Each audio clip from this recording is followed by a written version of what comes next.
नमस्कार दोस्तों, मैं वैद्य Jagrut Patel MD Ayurveda gold medalist. Ayurveda के छात्रों को आयुर्वेद पढ़ने में सहूलियत हो, इसके लिए मैं लेके आया हूँ आयुर्वेद विद्यापीठ सीरीज। इस सीरीज में हम हर बार कोई ना कोई टॉपिक पे चर्चा करते हैं।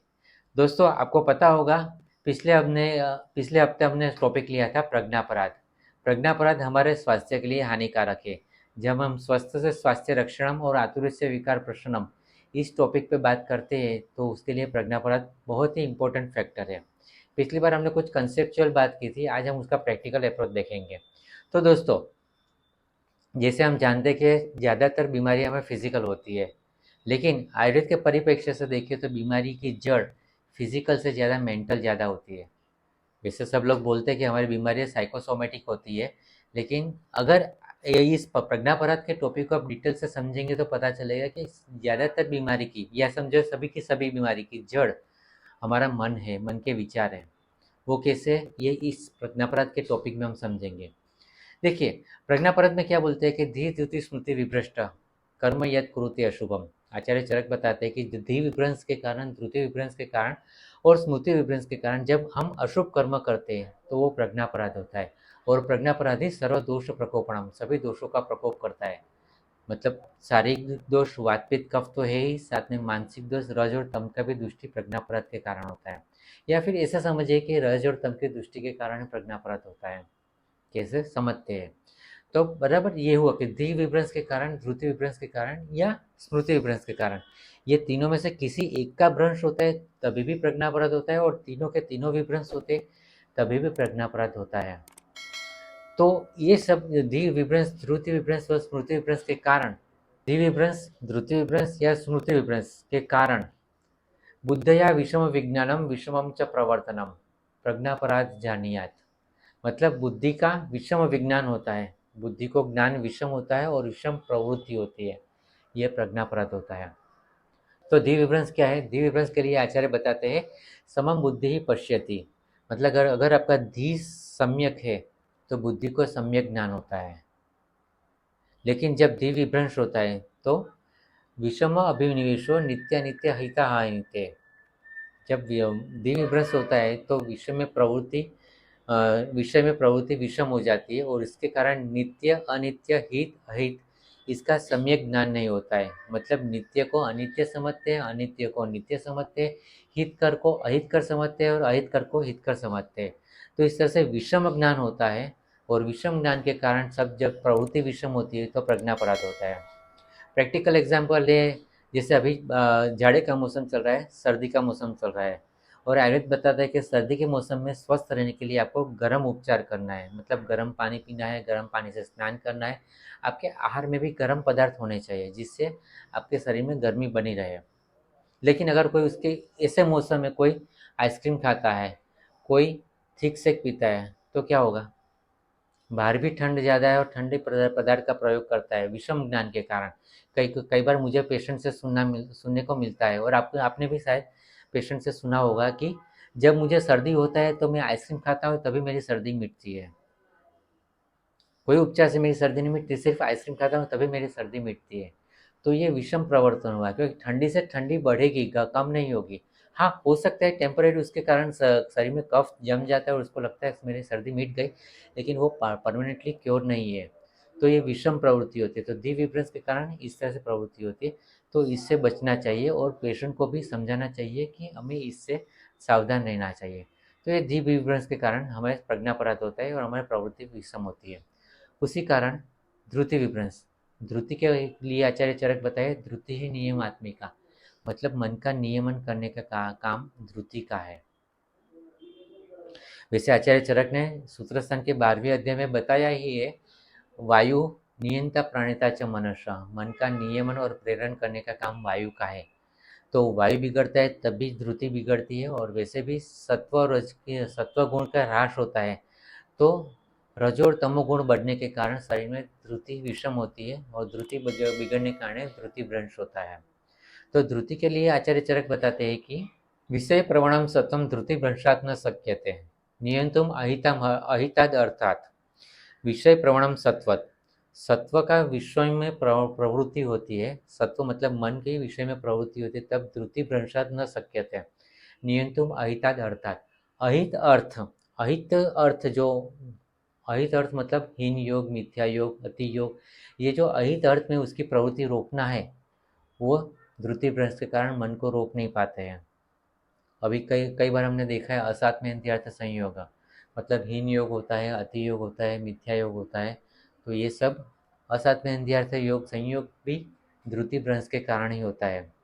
उसी तरह से प्रैक्टिकल में देखें तो शास्त्र बताते हैं और प्रैक्टिकल में भी समाज भी व्यवस्था भी है कि हमें व्यभिचार नहीं करना चाहिए। लेकिन जब मन पे राग द्वेष बढ़ जाता है, मन पे आसक्ति बढ़ जाती है, तब आदमी अपनी इंद्रियों को संयम में नहीं रख पाता है, उसके कारण भ्रंश होता है और उसके कारण व्यभिचार बढ़ता है या फिर बलात्कार जैसी घटनाएं बढ़ती है।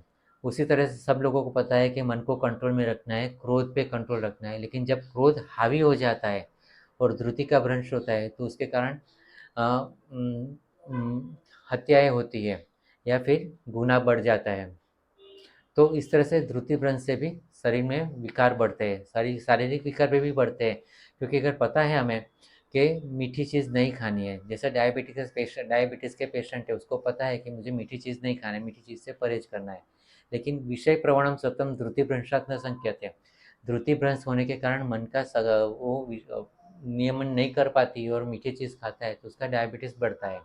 उसी तरह से एसिडिटी के पेशेंट है, उसके जिसमें शरीर में पित्त बढ़ गया है, उसको पता है कि खट्टी तीखी चीज़ खाएगा तो उसके शरीर में पित्त बढ़ने वाला है, लेकिन अगर वो जीवा की आसक्ति में है, रसनेंद्रिय की आसक्ति में वो चटपटा स्वाद खाता है या तीखा खटवा खट्टी चीज़ खाते हैं तो उसके कारण पित्त बढ़ जाएगा और उसको एसिडिटी बढ़ेगी और एसिडिटी बढ़ने के कारण फिर उसके आगे जाके अल्सर भी हो सकता है।